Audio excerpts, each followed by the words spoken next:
So Professor Chomsky really needs no introduction, but for those who are unfamiliar, he's widely considered the founder of modern linguistics. His contributions in that field have influenced developments in philosophy, cognitive science, computer science, psychology, and beyond. He is among the most cited scholars in modern history, and he has also written widely on politics and became known in the 60s for protesting the Vietnam War.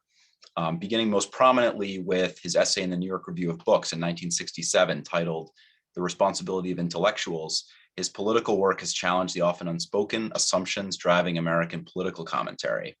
Chomsky is professor emeritus at MIT, where he taught for over 50 years. And since the fall of 2017, he has been laureate professor in the Department of Linguistics at the University of Arizona. So this program is called Book Sandwiched In. It's usually during lunch. So it's usually a kind of book sandwiched in during lunch kind of talk. And the main impetus for the talk was your recent book with Marv Waterstone, Consequences of Capitalism. So before we get into that, I just briefly want to ask you about language.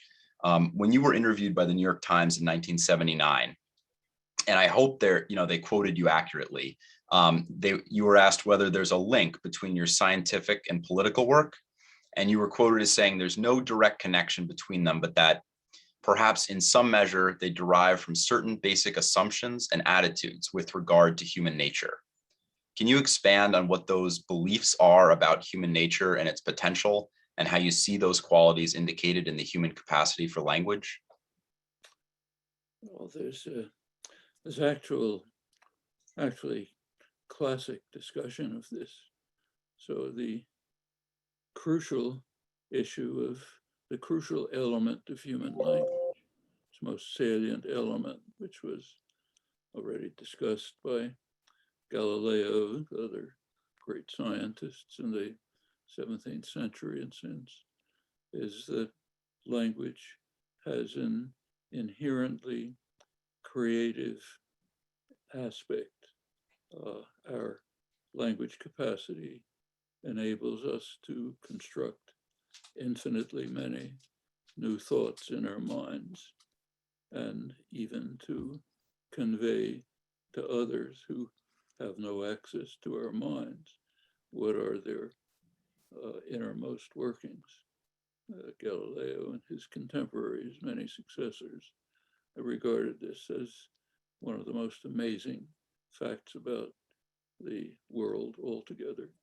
Actually, Galileo regarded the alphabet as the most stupendous human achievement because it was able to record this astonishing process. I think that's right. The use of language is normally creative, innovative, evoking new thoughts. In Cartesian terms, we're incited and inclined to talk in certain ways, but not compelled. The innovation, the creativity comes from this.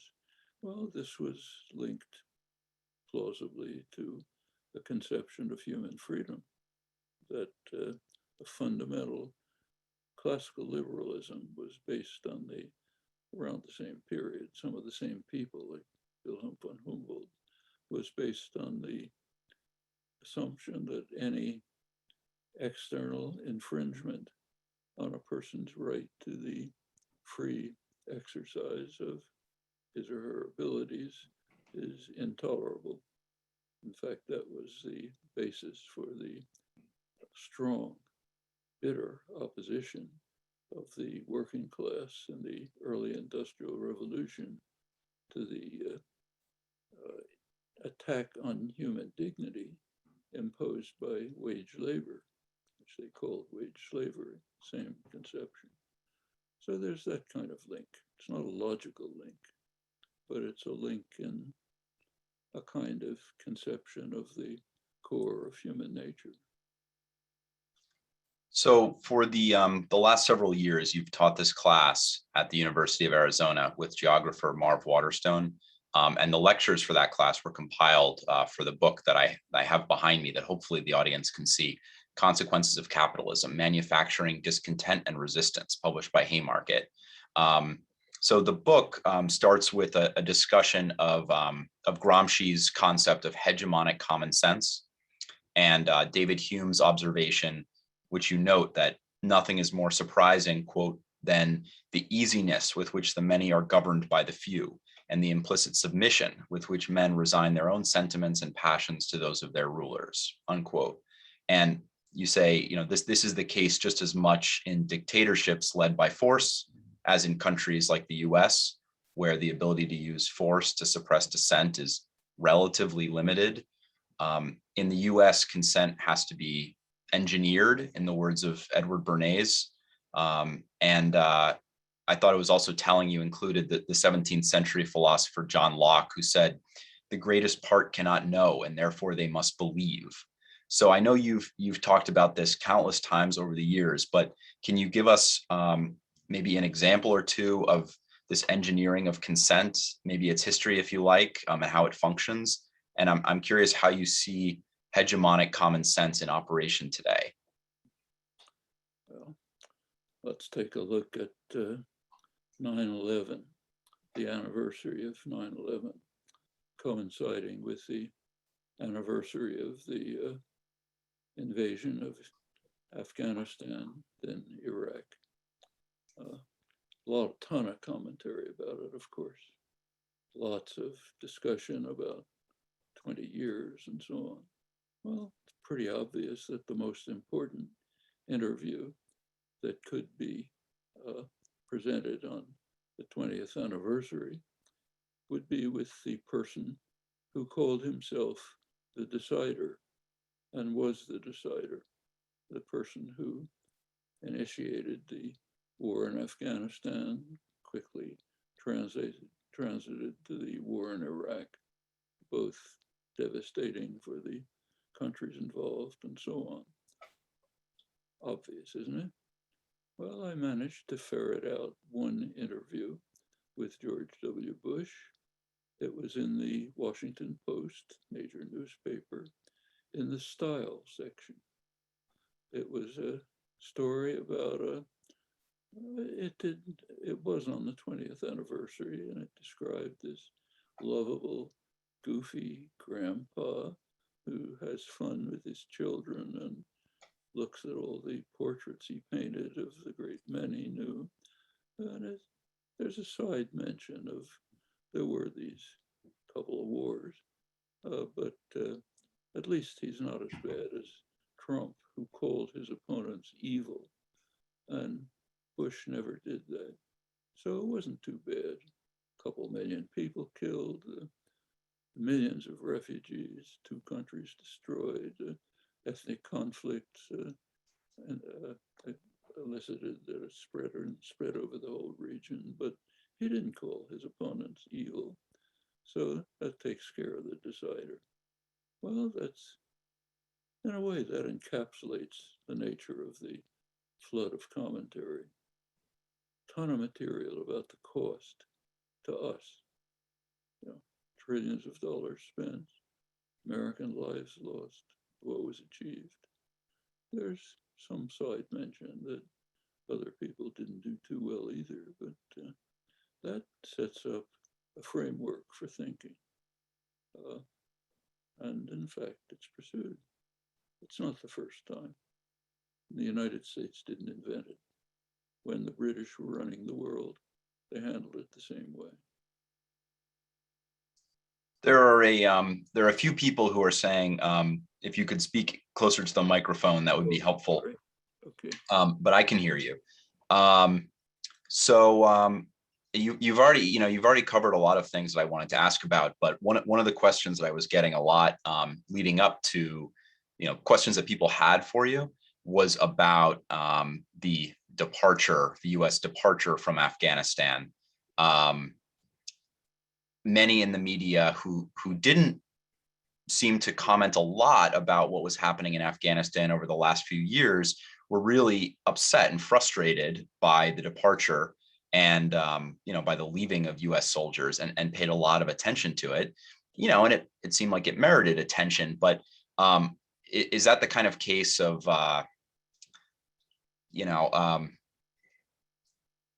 certain attention is being paid to an event when it's kind of convenient?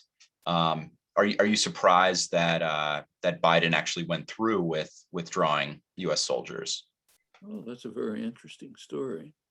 Now, right now, there's a closed Senate hearing on the withdrawal in which the Republican Party is lambasting Biden for one of the worst tragedies in history, which gets reported, but some things missed. President Trump in February 2020 totally betrayed the Afghan people and the Afghan government, made a private arrangement, didn't even invite any Afghans, made an arrangement to withdraw in May of 2021, worst possible time, right at the start of the fighting season, and to do it with no conditions. Taliban could do anything they like, just not shoot at American soldiers, because that wouldn't look good for him. That was his agreement. Republican Party en masse praised him for this historic achievement, magnificent achievement. Actually, that remained on their webpage up until the actual effects of the withdrawal were shown. What Biden, and then of course they took it off their webpage. Since then, they've been denouncing Biden for actually improving on what Trump, the hideous betrayal of Trump's that they were praising, by delaying it a couple of months and bringing in Afghans. And now just follow the Senate proceedings. One after another is getting up. He has to be impeached, a horrible atrocity. How could anybody do this? I mean, there's no word, you can't call it hypocrisy. That isn't anywhere near strong enough. I mean, it's so beyond shameful that you can't even find a word to describe it. And you can say the same about the media. I mean, they're condemning it too. Did they condemn the worst proposal? Oh, nothing. In fact, the whole idea that this was a surprise is ridiculous. I can, if you want, send you back to videos I had a couple of months earlier predicting the obvious. As soon as the US withdraws, the Afghan government, which is just a morass of corruption, will disappear, probably taking most of the funds with them. The Afghan army, which is mostly on paper, others who haven't been paid, others who don't want to fight for a foreign power, they'll collapse, of course. I mean, anybody who wasn't burdened by intelligence information could see this. And I mean burdened by it. If you look at the way intelligence is created, we have plenty of evidence of this from Vietnam and other places. The people on the ground know what's going on, and they give accurate reports. They give them to people up a little higher in the chain of command, gets modified into what they want to hear, and the next guy wants to hear. By the time it gets to the top, it may have no relation to what's happening. We've seen this over and over. But if you're not burdened by this system and you just look at the obvious facts, which it's not hard to find, of course this is going to happen. It's a duplicate of what happened in Iraq. The US created this huge army, hundreds of thousands of people, heavily armed. A couple of hundred jihadis waving rifles came towards them in pickup trucks. The officers ran away. The troops ran away, left their weapons on the ground. The Taliban who were marching into Kabul, if you look at the photos, are armed, look like special forces from NATO. Why? Because they have all the US equipment. They themselves had rifles and sneakers.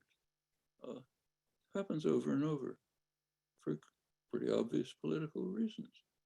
I mean, if you were occupied by a foreign power and driven into the army and told to fight kill your fellow citizens because the foreign power wants you to do,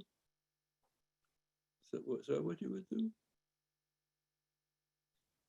It is quite striking, and it can be enough to make a person question his or her sanity, because you know, hearing that the Taliban was coming very close to retaking the country, seeing that people were, that people were surprised was really hard to wrap my head around, because I'm not a military expert. I don't spend a lot of time studying these, intelligence reports. I don't have access to them, and I don't spend a huge amount of time even following the news. But just from reading the New York Times, occasionally you could tell the Taliban was making. They had been, it seemed like, capturing cities throughout the past 6 to 12 months.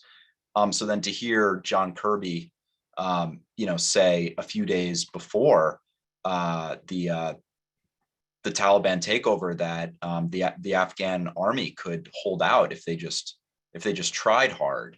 It was hard to know. Was he being is he being serious? Why doesn't he pick up a rifle and go there and help him out? Why should they fight for him? Yeah. So in the context of kind of trying to cut through distractions and better understand the truth, I wanted to ask you, to return to someone you've mentioned, and that's Donald Trump, and the Republican Party that he's kind of taken over in large part, and also the January 6th insurrection. And so that Washington Post article that you pointed out about the interview with Bush was very interesting, because it said basically Bush may have invaded Iraq on false pretenses, but at least he didn't inspire an insurrection. As you said, at least he didn't call his domestic adversaries evil. So you talk in the book Consequences of Capitalism about Robert Jackson, the U.S. prosecutor at Nuremberg, and his reference to the metaphoric poison chalice being handed to the defendants. And you explained, if we sip from this, we're guilty of similar crimes. We have to suffer the same fate. Otherwise, we should concede the judicial proceeding is a farce. This is victor's justice. So I guess I'm just kind of wondering if you can help establish some continuity in the historical narrative. What brings us from 9/11 to January 6th to the present and going forward? Well, let's start with Robert Jackson, chief prosecutor at Nuremberg. What you quoted was his address to the tribunal, saying, as you said, we're handing these defendants a poison chalice. If we sip from it, we must suffer the same fate. Crucial element in Nuremberg was what they called the supreme international crime, differing from other war crimes in that it includes all of the consequences that follow. That's aggression, crime of aggression. There is a treaty called the United Nations Charter, which is the basis for international law. It bars the threat or use of force in international affairs, except under conditions that apply. There is something called the US Constitution, which everybody is supposed to worship, especially if you're on the right, carry it around in your pocket, you love it, and so on. Well, if anybody bothers to read it, Article 6 says that treaties entered into by the United States government are the supreme law of the land, and anyone who violates them has to be brought to justice. Well, there's a treaty, the UN Charter, the major treaty. Every US president violates it. Some violate it extremely. Remember, it says threat or use of force. Have you ever heard of threat of force from a US president? Okay, how about use of force, like invading Afghanistan and invading Iraq? In brief, George Bush, Dick Cheney, the rest of them, can add Obama, they're all guilty of violating the US Constitution. Did you ever see anybody write about it? Actually, I've occasionally, just for fun, I write about it, but occasionally for fun, I've brought it up at talks at law schools, good law schools, faculty, seminars. People listen, say, kind of interesting. Let's go on to the next topic. Okay, I'm sure you can find plenty of analogs right where you are. Okay, well, that's what Gramsci called hegemonic common sense. It's just built into us. Yes, we're a gang of criminals. We don't have to pay attention to the Constitution. We can kill anybody we like. I mean, let's go on with that.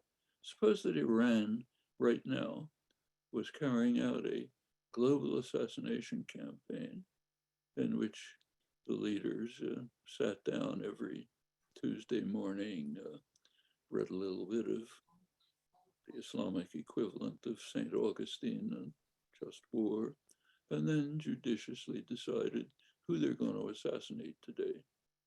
Namely, of the many people around the world who they consider might be a threat to them, which ones should we assassinate today? How would the Australian press react to that? How do they react when it actually happens? During the Obama administration, it's exactly what was described. Obama, Brennan, sat down Tuesday morning, read a chapter from St. Augustine, pondered the question, who should we murder today? And one of the people who we think might turn out to be a threat to us, maybe some collateral damage if people happen to be standing across the street. That's called drone warfare. Okay, just goes on. It's our right. We have the right to be criminals, murderers, do whatever we like because we say we're good. In fact, it's interesting to look at the commentary on the Iraq War or the Afghan War. Take Iraq. There are people who are greatly honored for having opposed the Iraq War, like Barack Obama, most prominent of them, who described the war as a strategic blunder. Well, I think we've heard that phrase before. Go back to Nazi Germany. There are plenty of top generals who said it's a strategic blunder to carry out Operation Barbarossa to invade the East, two-front war, ought to knock England out first.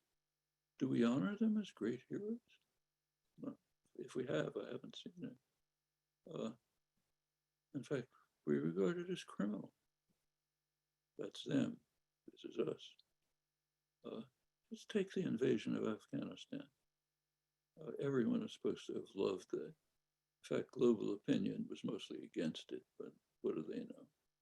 It's the Anglosphere was in favor of it. United States, England, Australia, that's what matters. They had no international authorization, plain crime of aggression. What did the Afghans think about it? Kind of an interesting question. We have evidence about it. There was an anti-Taliban Afghan resistance with some very famous and honored figures leading it, like Abdul Haq, later murdered by the Taliban. He bitterly condemned the invasion. He said the Americans just want to kill a lot of Afghans. It's going to undermine our efforts, which are succeeding to overthrow the government from within. The Americans are doing it because they want to show their muscle and intimidate everyone. He was backed by a meeting of 1,000 tribal elders, got together, issued a declaration pretty similar to this by the main women's group. We're supposed to be concerned about Afghan women. Rawa, major women's group, issued a similar declaration saying, yes, we want to overthrow the Taliban, but it's the responsibility of the Afghan people, not invaders from the outside. Did this bother anyone? Has it even been reported? Well, actually, if you look closely, there's a little bit of reporting. There was The interview with Abdul Haq actually was reported in The Guardian, London, but it has no effect. They don't count. They're what sometimes been called unpeople, not real people, just people that are in the way. It is striking the consistency with which the wars in Afghanistan and Iraq, the US wars there, are referred to as disasters or mistakes, fundamental errors, rather than great immoralities. There is a word called crime, supreme international crime. That's part of the poison chalice. Nothing that the US or Britain or Australia does can be called a crime. Maybe it can be a mistake. In our innocence, we didn't understand something. Couldn't be a crime. The crimes are for others. So you've talked a lot in recent years about two very major threats to the survival of the human species in its present form: global warming and nuclear weapons. And I also saw a recent interview with you where you referred to a third, what the WHO and some others have called an infodemic. So especially since the election of Trump and with the decline of print media, there's been more discussion about the spread of misinformation, bad information, propaganda, fake news. So this is something I guess I'm wondering, since it's something you spent a lot of your career on, can you talk about where you see what you see the sources of this infodemic being? The infodemic is worse than dissemination of inaccurate news. There has actually been a virtual collapse of the environment for rational discussion, not over the whole society, but substantially. There's just no arena of rational discourse on almost anything. Take the COVID epidemic, very serious. It's not as bad as what you just mentioned. It's not as bad as heating the environment, nuclear weapons, but it's pretty severe. The latest estimate of deaths by London economists, careful estimate, says it's probably around 15 million people and increasing. It's not trivial. The United States just passed the 500,000 mark. Well, it's actually higher. That's the counted deaths. Actual ones are a couple 100,000 higher. Take a look every day in the New York Times, probably other newspapers. They publish a map, global map of the global hotspots. Okay, take a look at it. The United States stands out in the world. There is no other functioning society that's marked red on the map. Now, if you look more closely at the United States, it's not the whole country. It's the Southeast, the old Confederacy during the Civil War, and a couple of other rock-ribbed Republican states, Wyoming, Idaho, and so on. In those states, hospitals are collapsing under the crush of COVID victims, virtually 100% unvaccinated. The same states are subjected to a barrage of claims that COVID was created by China to destroy the United States. The vaccine is invented by state authorities who want to control you, or maybe Bill Gates who wants to put a chip in your head, or Trump fosters this. They worship Trump. I mean, there's no rational discourse.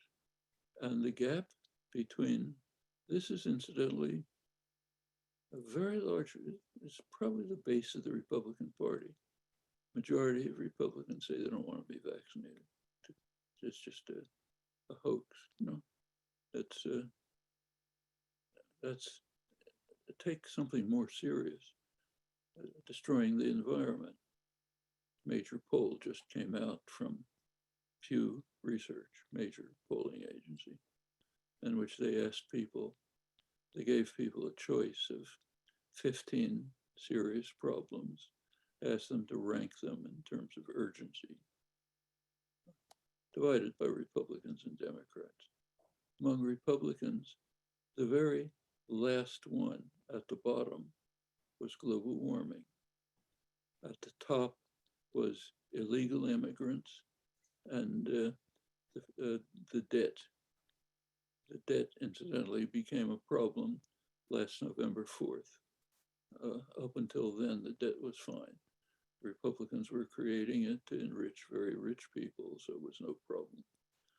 November 4th, Biden took it over, might use it to help others, poor people, terrible, major problem.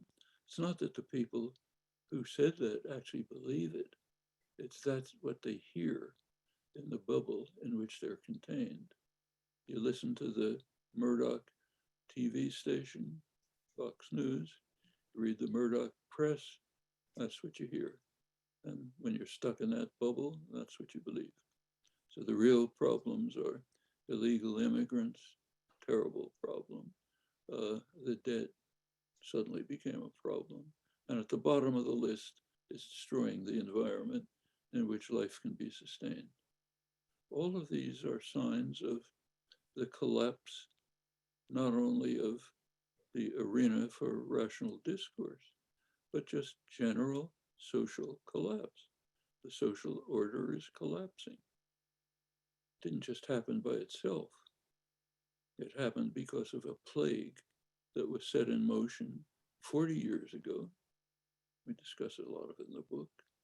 It's the plague of neoliberalism. It was actually started in the 70s, a massive business campaign to institute it, but it took off with Reagan and Thatcher. And if you look at their prescriptions, it's perfectly obvious what's going to happen.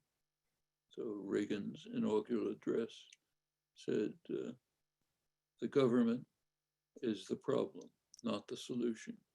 Decisions have to be taken out of the hands of government. Well, they don't stop being made.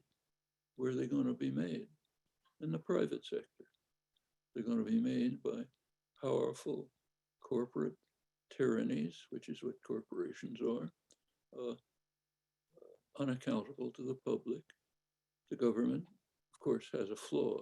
It's partially accountable to the public, can be controlled somewhat by the public.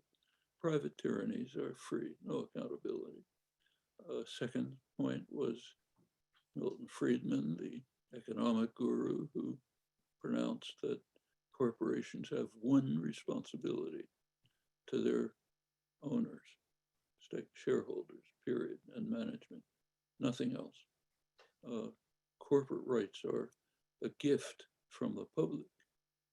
There's plenty of advantages that come from incorporating. It's a gift, but they don't have any responsibility, just to themselves. Put these two things together, hand decisions over to private tyrannies who have no responsibility other than to enrich themselves. Margaret Thatcher comes along and says, there's no society, just individuals somehow managing on the market that they're supposed to survive in. First step that both Reagan and Thatcher took was to destroy any possible defense against this assault. Their first steps were to attack labor unions with actually illegal measures like strikebreakers. That opened the door to corporations do the same. The one way people have to defend themselves, namely by organizing, taken away. Put all this together, do you have to be a genius to figure out what's going to happen? Well, actually, 40 years later, it was studied by the Rand Corporation, super respectable American corporation. They tried to estimate the transfer of wealth, robbery, we should call it, the transfer of wealth from the lower 90% of the population, middle class and working class, to the very top, which turns out to be a fraction of 1%. Their estimate was about $50 trillion during the 40 years of neoliberalism. It's a vast underestimate. They didn't include other things, which are now on the front pages. When Reagan came in, he opened the spigot to businesses to do whatever they liked. Tax havens had been illegal before that and blocked by the Treasury Department. Opened it up.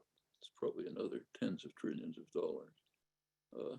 Changed the rules on corporate management, which the government set, allowing CEOs to be compensated with stock options instead of salaries.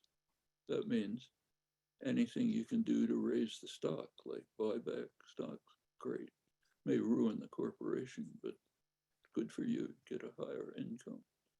As a result, also executives were permitted to pick their own board, the board that would determine their salary.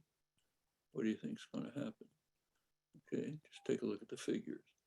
I mean, CEOs' salaries just skyrocketed, carrying all of top management along with them, extended to the public sector, university presidents, hospital presidents, so on.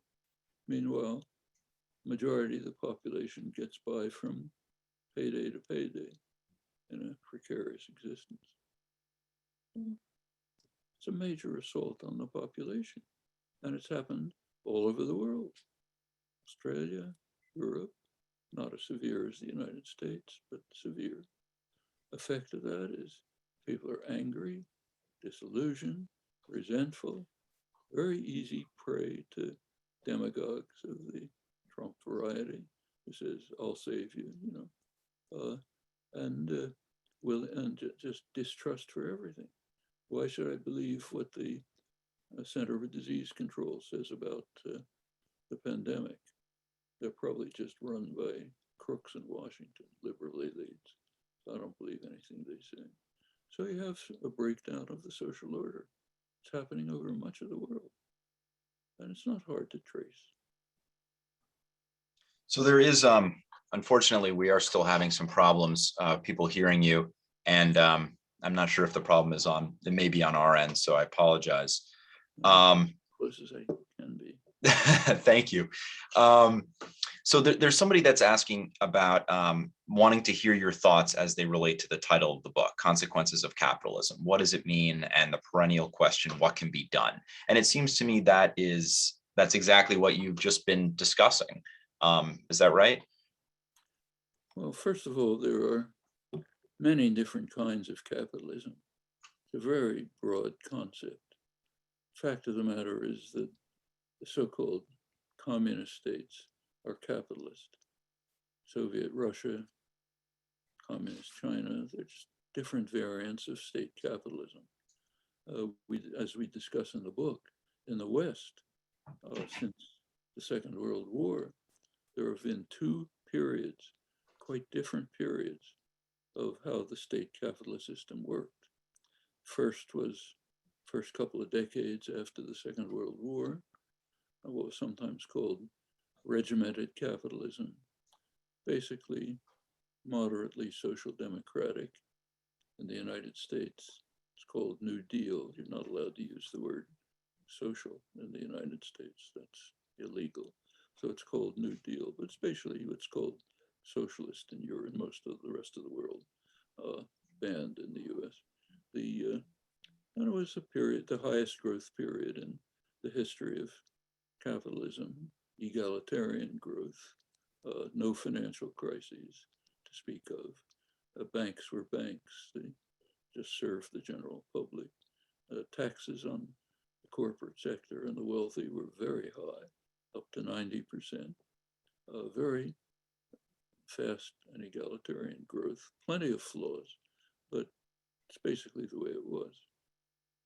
By the late 70s, there was a business backlash tried to destroy this all the way through. Finally, by the late 70s, they were able to make it. Then came along Reagan and Thatcher, and you get the whole radical, so-called libertarian, neoliberal assault. Well, those are two different kinds of capitalism. So for example, during the first phase, the minimum wage tracked productivity. If it stopped in the late 70s, if it had continued, the minimum wage now would be about 3 times as high as it is, but it stopped. Okay, you didn't have roughly 70% of the population living from paycheck to paycheck. You didn't have the top 0.1% doubling its wealth share from 10% to 20%. These are aspects of a different kind of capitalism. So at the very least, we could move towards a moderately beneficial form of capitalism, but it's still capitalism, still based on the principle that certain people are masters who give orders and others are servants or slaves who follow the orders. That's called having a job. Having a job means spending most of your waking hours in a condition of subordination to a master that Stalin never achieved. Stalin couldn't tell you at 3 o'clock you can go to the bathroom for 5 minutes, or here's the clothes you have to wear, or here's the path you have to take from this point in the warehouse to the other point. Now, Stalin couldn't do that. President Xi in China can't do that. But that's the life for most people. That was bitterly opposed for millennia, back to classical Greece and Rome. It was recognized that there's no assault on human rights and dignity harsher than being subordinated to a master. Of course, they excluded slaves, women, poor, and so on, but that was the principle. And that was the guiding principle for working people in the early Industrial Revolution, right through the 19th century. Well, finally sort of gotten beaten out of their heads. But that's something that's not far below the surface, should be revived. Why should you take orders from a master most of your waking life? There are other ways to organize. Production can be organized by the workers. You can have cooperatives, collectives of various kinds. In fact, working people and farmers in late 19th century America, vast majority of them, wanted to create what they called a cooperative commonwealth, where the people themselves would cooperate to organize work, life, communities without masters. Well, it was crushed by plenty of violence and also by plenty of ideology, doctrine, imposing Gramscian hegemonic common sense. And now it's regarded as a peripheral position, but it can come forth. Well, those are among the consequences of capitalism. People are, I imagine, usually struck when they hear these kinds of ideas about wage slavery, at least in this country. And I highly recommend to anyone who's listening who's not familiar with it, a talk you gave in 1970 called Government in the Future, which I found very useful, where you trace a lot of these ideas we're talking about, you kind of given, you demonstrate an exposition of classical liberalism in von Humboldt, and basically make the argument that liberal ideas in their essence, though not in the way they developed, are profoundly anti-capitalist. So in this book, Professor Waterstone speaks a fair amount about Marx, and you do talk about wage slavery. I'm wondering, what aspects of Marx's work do you find useful, and which aspects do you find not so useful? Well, Marv, my colleague, is much more of a Marx scholar than I am, so I read it, but he's the one who talked about it mostly, so you should ask him. I've preferred to quote classical liberals, people like John Stuart Mill, leading intellectual figure of the 19th century, highly regarded, one of the most honored intellectuals. His view was that in a properly ordered society, there should be no masters and no servants. Production, social life should be organized by the participants in a democratic, participatory fashion. That Abraham Lincoln and the Republican Party are the ones who used the term wage slavery, not Marx. American workers had never heard of Marx when they picked this up. This was the Republican Party, considered it intolerable, except as a temporary measure till you become free. Now, Lincoln and the Republican Party talked about individual freedom till you become individually free. But the working people and farmers in the United States were talking about collective freedom in a cooperative commonwealth, far beyond the Republican Party or even classical liberalism. Well, I think those are ideas that we should resurrect. There's plenty to learn from Marx.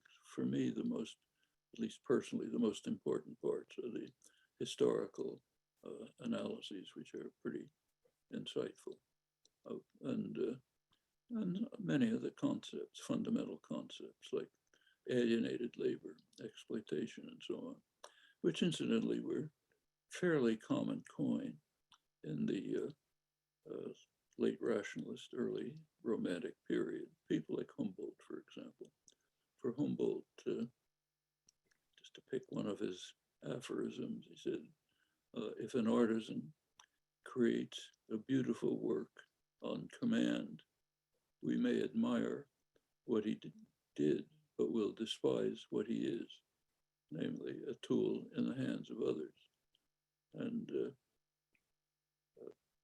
Humboldt's aphorism that nothing is more important than to allow the full flourishing of a person's capacities in every aspect of life.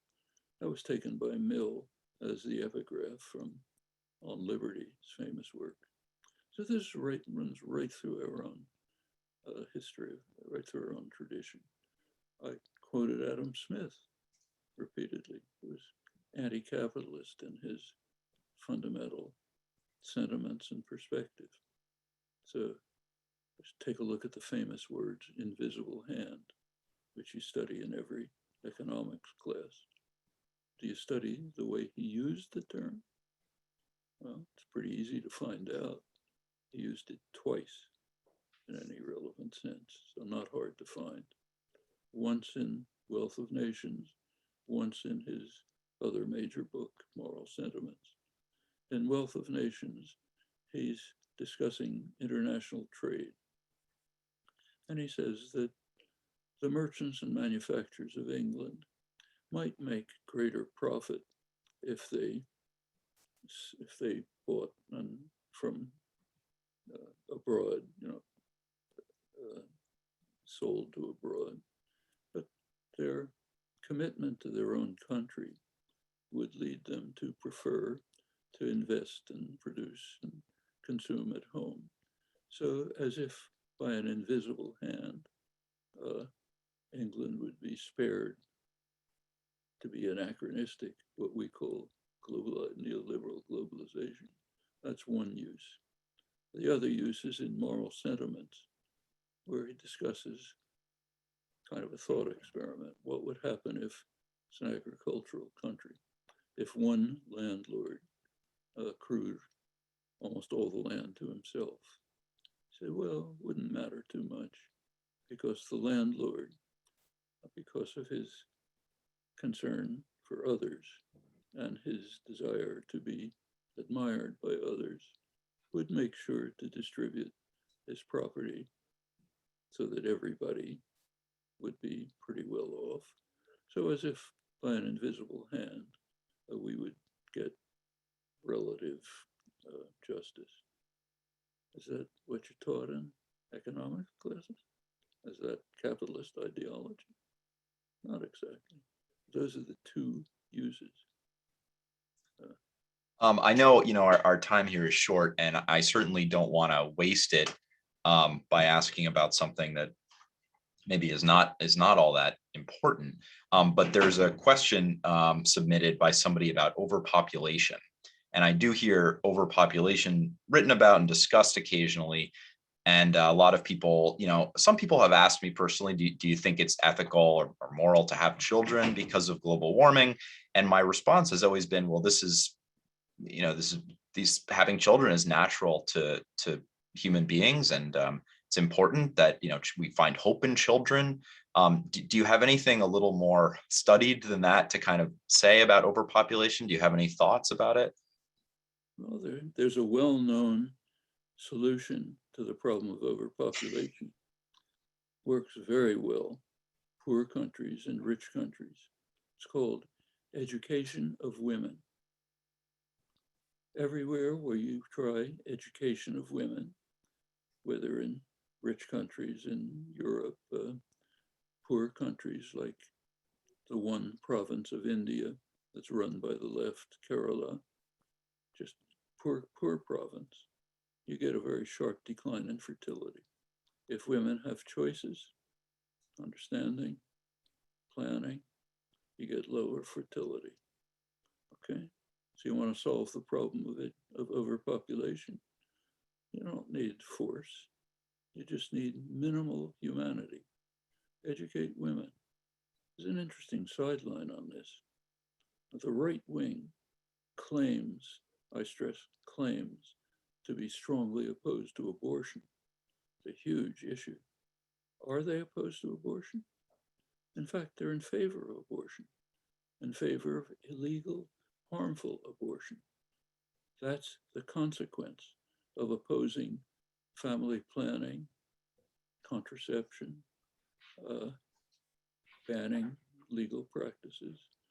Effect is more abortion, more danger, more deaths.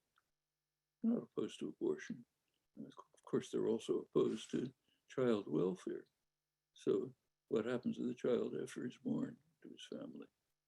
I mean, in fact, if you look at the abortion issue, rabid in the United States, it's a very interesting history.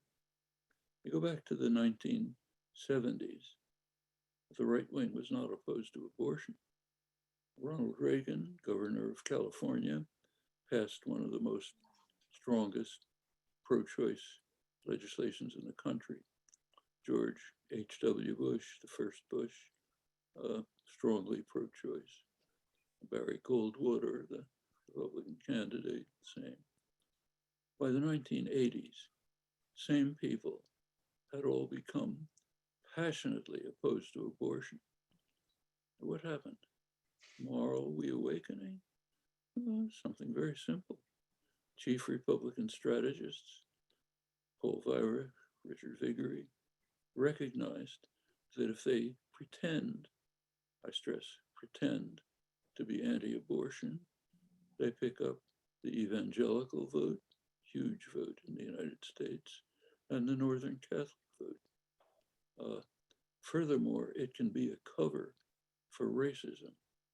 A lot of this started because Southern racists, when schools had to be opened up, started segregated religious schools with government funding. Well, the court stepped in and said, no, that's in violation of the law. So here's a way to get your segregated racist schools without violating the law. Say, well, we want schools which uphold Christian values, like abortion rights. So we're not racists, except we are, of course. Well, that's the change from the 70s to the 80s. One aspect of the neoliberal programs, in fact, an essential aspect. If you're going to get people to accept the neoliberal assault you have to shift attention away from class and economic issues to what are called cultural issues, abortion, guns, then you can maybe get people excited.